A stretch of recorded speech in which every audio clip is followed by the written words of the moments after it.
Laudetur Jesus Christus, loué soit Jésus-Christ. Amen. 7h45 en Bougimaï. Nous sommes le lundi 16e jour du mois de juin 2025.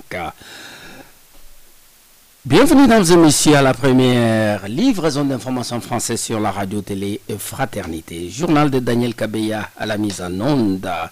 Delphin Kalonji nous rejoindra pour les sports. Jean-Claude Kazadis et moi, je suis à la présentation. Bonjour, les titres. Le Congolais ont eu leur 4e bienheureux. Il s'appelle Floribert Boananchui. Il a été béatifié hier dimanche après son assassinat en 2007 pour avoir refusé la corruption à Goma. Au clôture hier dimanche de l'année académique au grand séminaire Saint-François-Xavier de Lukelingue, c'était au cours de la messe dite par Monseigneur Emmanuel Bernard Kassanda et qui a montré que fêter la Sainte Trinité, c'est fêter l'amour du Père, du Fils et de l'Esprit Saint. La communauté internationale fête ce 16 juin la journée internationale de l'enfant africain. C'est pour attirer l'attention sur les droits de l'enfant. Au Kassai oriental, les enfants sont toujours exploités économiquement et sexuellement. En clôture hier dimanche de la session de mars au Parlement à l'Assemblée nationale, les députés ont permis les poursuites judiciaires contre les ministres de justice et ils ont rejeté la demande de poursuite contre l'ancien ministre des Finances. Fraternité matin, deuxième partie, ça sera les sports avec Delphin Kalonji. Bonjour et merci de nous écouter. Radio Télé Fraternité, c'est l'actualité à la vitesse du monde. Béatification de Floribert Boananchui, la messe relative s'est tenue hier soir à la basilique Saint-Paul hors les murs. Il était présidé par le cardinal Marcello Semeraro, préfet du Dicaster pour les causes des saints, dans une concélébration du cardinal Fridolin Mbongo et Monseigneur Willy Ngumbi, évêque du diocèse de Goma, d'où est originaire les désormais bienheureux. Et parlant de Floribert Boananchui, le pape Léon XIV l'a présenté comme un modèle pour la jeunesse congolaise et africaine. Il a souhaité que son témoignage puisse donner à cette jeunesse le courage et l'espérance. Avec cette béatification, Floribert Boananchui devient ainsi le premier bienheureux de la communauté Santé Egidio à laquelle il a appartenu. Une importante délégation de la RDC séjourne à Rome. En son sein, on retrouve le ministre de la Communication et porte-parole du gouvernement. L'année académique a été déclarée close hier dimanche au grand séminaire Saint-François-Xavier de Lukelingue. Cette déclaration a été faite par Monseigneur Emmanuel Bernard Kassanda au cours de la messe qu'il a présidée dans la chapelle de cette maison de formation des futurs prêtres. La messe de clôture de l'année académique était concélébrée par 13 prêtres, parmi eux les 2 vicaires généraux, Messeigneur Grégoire Chimena et Jacques Kabengele, ainsi que l'abbé Odon Ilunga, recteur du grand séminaire. Dans son homélie, le père évêque a indiqué que fêter la Sainte Trinité, c'est fêter l'unité, l'amour de Dieu Père, du Fils et de l'Esprit Saint, car c'est le Père qui aime. Jésus est celui qui est aimé et l'Esprit qui nous dirige. Emmanuel Bernard Kassanda a invité tout le monde à l'amour, l'unité, l'humilité et la collaboration. Concrètement, pour nous aujourd'hui, la Trinité doit être une expérience d'amour et de communion.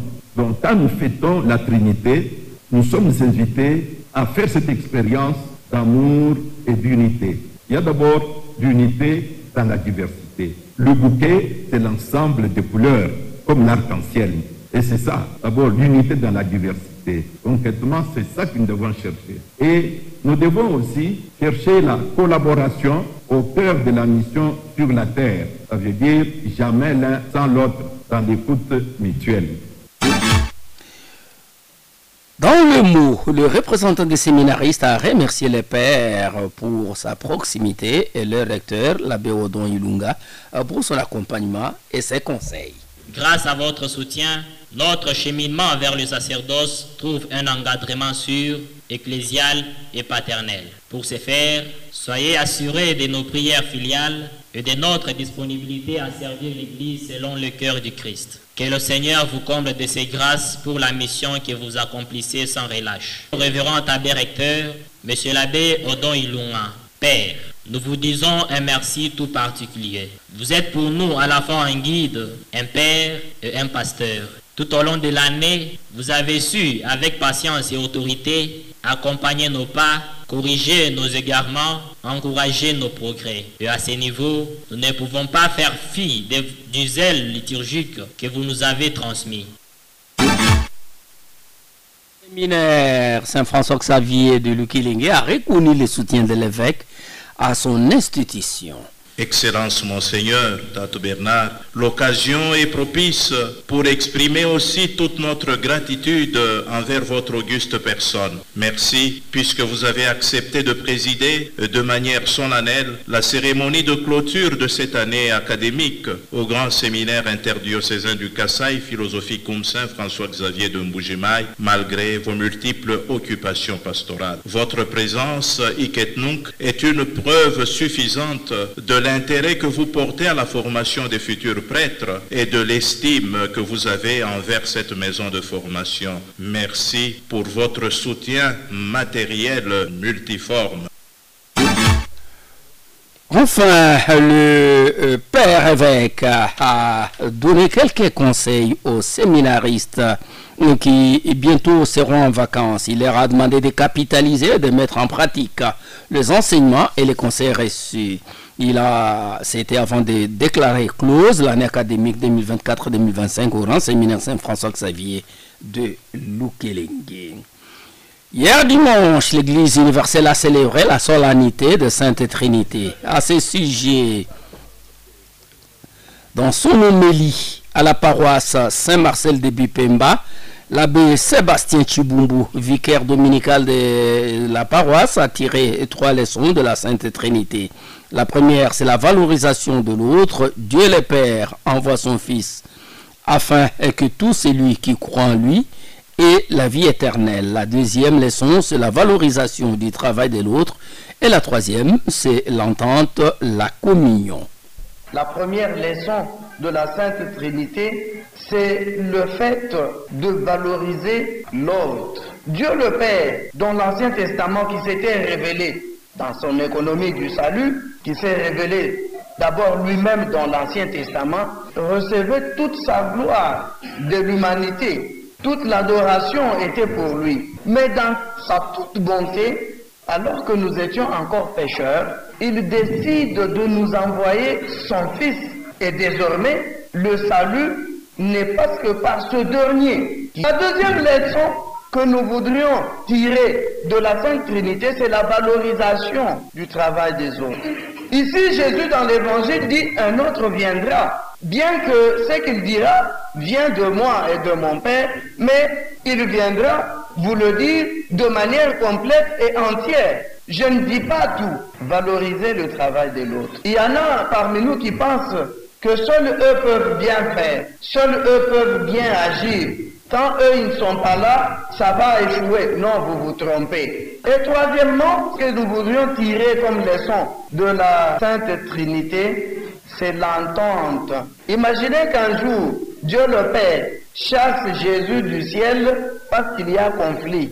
Non, va d'abord sur terre, qu'on te donne des conseils. Après, tu reviendras.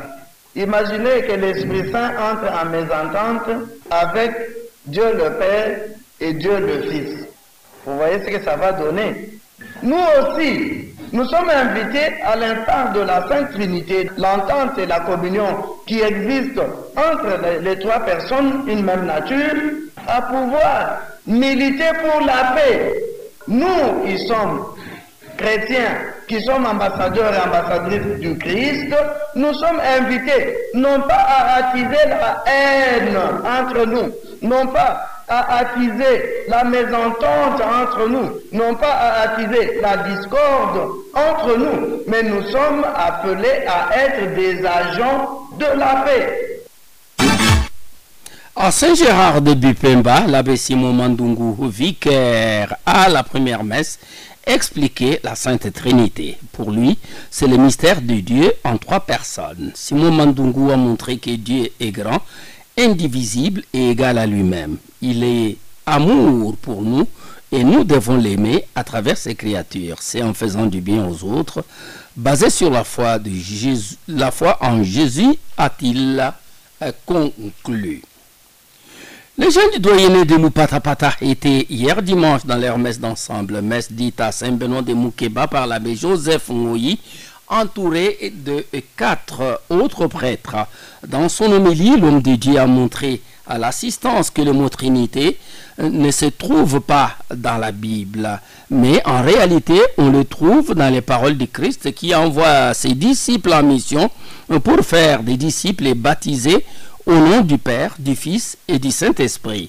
Poursuivant, Joseph Ngoyi a indiqué que puisque l'amour et la communion règnent entre ces 3 personnes divines, vous devez avoir cet amour et cette communion dans vos familles, vos paroisses et même au doyenné. À l'étape des offrandes, Saint-Paul de Bakwachimona s'est classé en tête, suivi de Saint-Benoît de Moukeba, et Sainte-Marguerite de Bakwahoui était en 3e position. Tout s'est clôturé dans une ambiance fraternelle, nous dit l'abbé Joseph Ngoyi, notre source.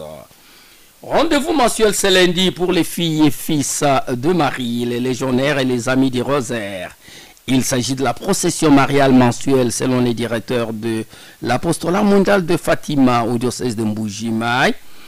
L'abbé Augustin Ngoyi signale que cette procession démarre à 14 h au niveau de l'église pédie de la 30e CPECO pour chuter à la paroisse Saint-Christophe. Il demande aux chrétiens d'être ponctuels et d'y assister nombreux. Il invite tous les amis du rosaire, les filles et fils de Marie et les légionnaires à venir prier pour l'église, la province et les pays. Cordial bienvenue à tous.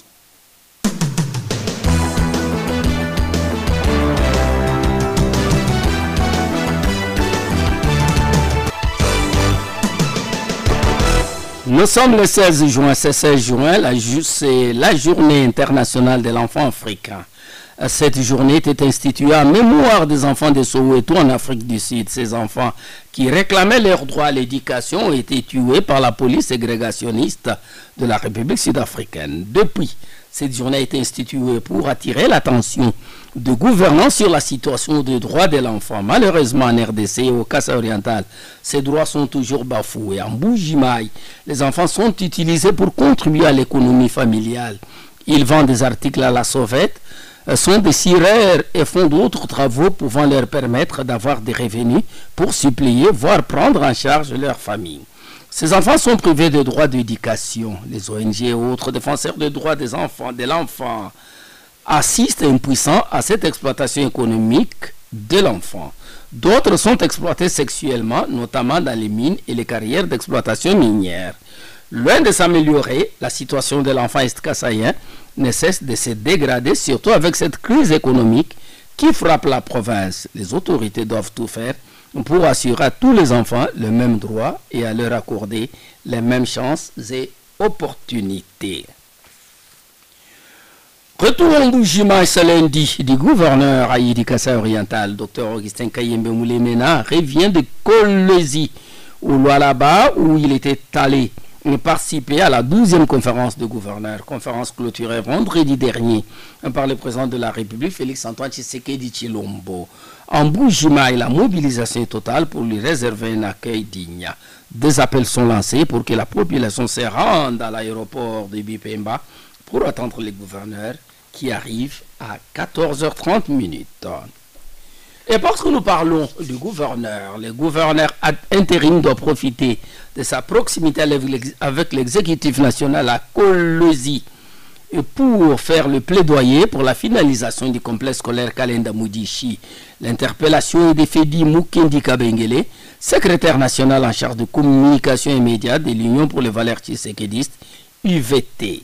Les conditions dans lesquelles les élèves apprennent actuellement étant exécrables, Fedi Mukendi demande au chef de l'État de s'impliquer personnellement pour l'achèvement des travaux de Kalenda Moudichi.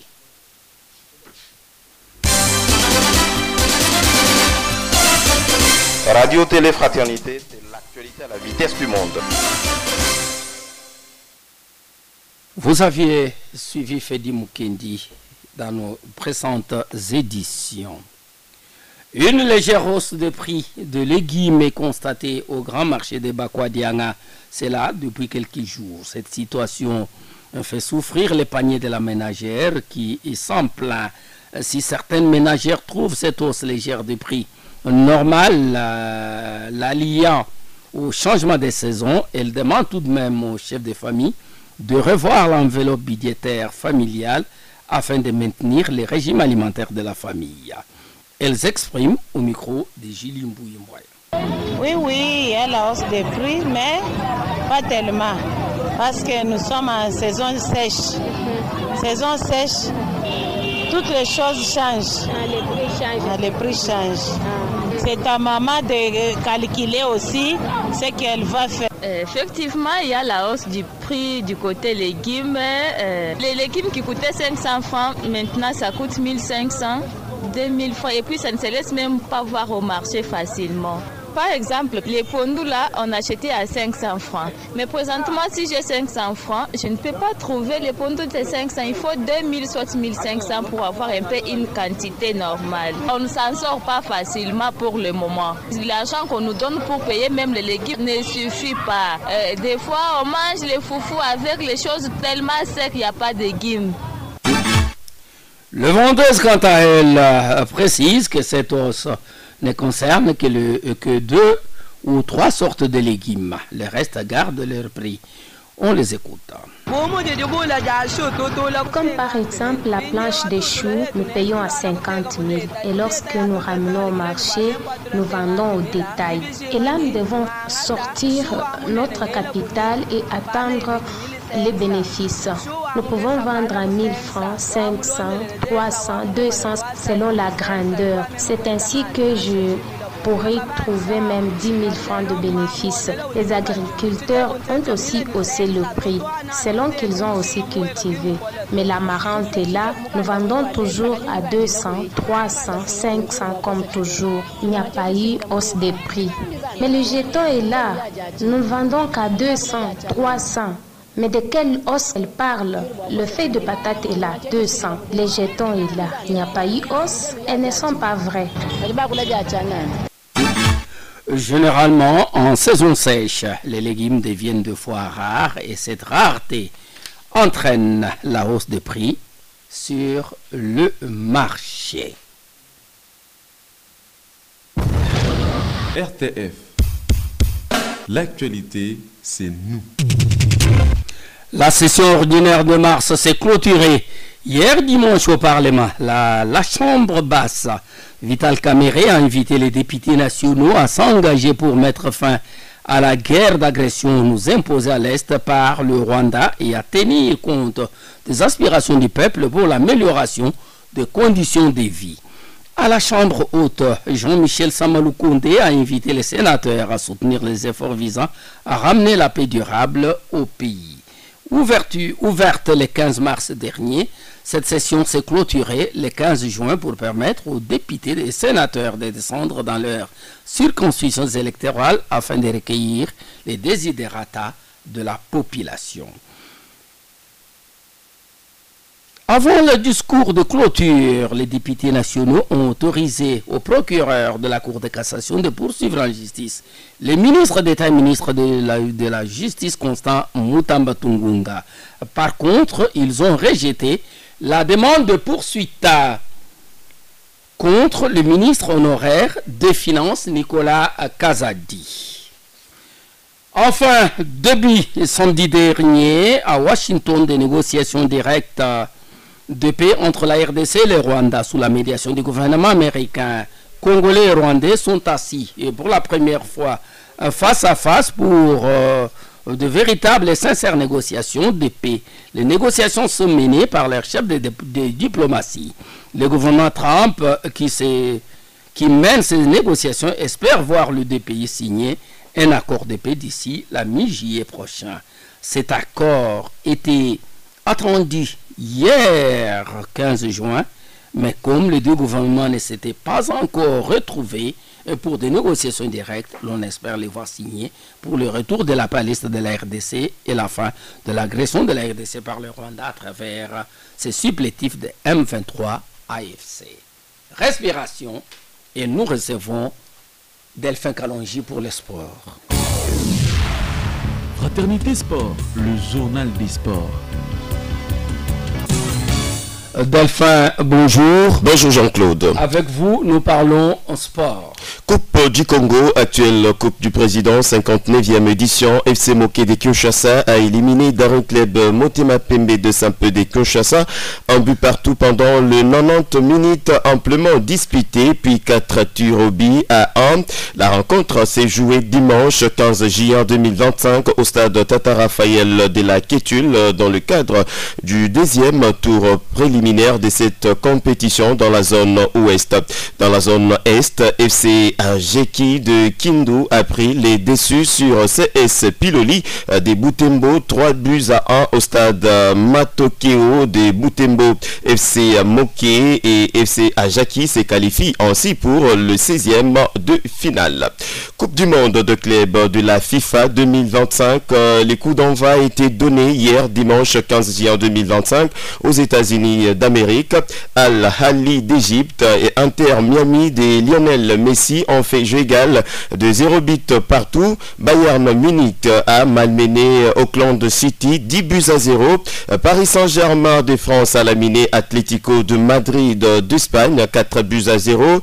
Botafogo a battu Saint-Sander 2 contre 1 et 0 but partout. C'est le score qui a sanctionné la rencontre qui opposait Palmeiras au FC Porto. Au menu lundi 16 juin 2025, on suivra le match Chelsea-LFC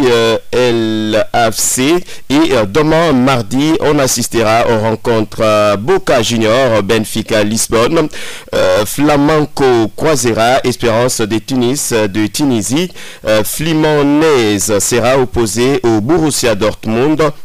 Enfin, River Plate ira à l'assaut des Urawa Red. Ça sera demain mardi. C'en est fini, mesdames et messieurs, de ces radios journal. Au nom de toute l'équipe rédactionnelle, au nom de Delphin Kalonji qui est intervenu en sport, au nom de Daniel Kabia qui était à la mise en onde, je vous dis merci. On m'appelle Jean-Claude Kazadeli-Bilangeon Mutombo. Rappel des titres avant de nous quitter. Les Congolais ont eu leur 4e bienheuré. Il s'appelle Floribert Boinanchoui. Il a été béatifié hier dimanche après son assassinat en 2007 pour avoir refusé la corruption à Goma. Clôture hier dimanche de l'année académique au grand séminaire Saint-François Xavier de Lukilingue. C'était au cours de la messe dite par Monseigneur Manuel Bernard Kassanda qui a montré que fêter la Sainte Trinité, c'est fêter l'amour du Père, du Fils et de l'Esprit Saint. La communauté internationale fête ce 16 juin la journée internationale de l'enfant africain. Au Kassai oriental, les enfants sont toujours exploités économiquement et sexuellement. Clôture hier dimanche de la session de mars au Parlement. À l'Assemblée nationale, les députés ont permis les poursuites judiciaires contre les ministres de justice, tout en rejetant la demande de poursuite contre l'ancien ministre des Finances. Mettez-vous bien chez vous. Prenez rendez-vous avec la RTF à 13h15 pour notre audition. Bonne semaine. RTF, la radio diocésaine de Mbujimayi sur FM 103.1 MHz.